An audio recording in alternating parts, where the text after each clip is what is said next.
आइए जानते हैं किसी वस्तु का भार पृथ्वी के केंद्र पर कितना होता है। जी हाँ, अगर हम पृथ्वी के केंद्र पर किसी वस्तु का भार निकालना चाहें तो कैसे निकालेंगे और किसी वस्तु का भार पृथ्वी के केंद्र पर आखिरकार होता कितना है।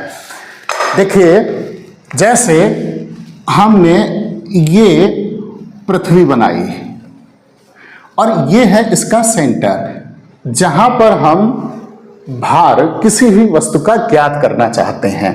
इससे पहले हम ये बताना चाहेंगे, जैसे ये कोई वस्तु है जो पृथ्वी तल पर किसी सरफेस पर रखी हुई है जिसका द्रव्यमान m है। इस वस्तु का जो द्रव्यमान है m, तो इसका जो भार W = mg होगा वो पृथ्वी के केंद्र की तरफ होगा और प्रतिक्रिया जो होगी R ऊपर की तरफ होगी। यानी कि जो किसी वस्तु का भार होता है वो उस वस्तु पर किसी खगोलीय पिंड जैसे कि पृथ्वी द्वारा लगाया गया गुरुत्वाकर्षण बल है और जिसकी दिशा सदैव पृथ्वी के केंद्र की तरफ होती है।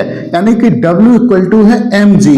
m यहां वस्तु का द्रव्यमान है और g है गुरुत्वीय त्वरण।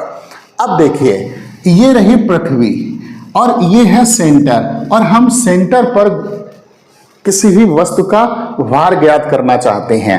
हम आपको बता दें, गुरुत्वीय त्वरण g का मान सबसे ज्यादा होता है पृथ्वी की सतह पर, ध्रुवों पर सबसे अधिक और भूमध्य रेखा पर सबसे कम।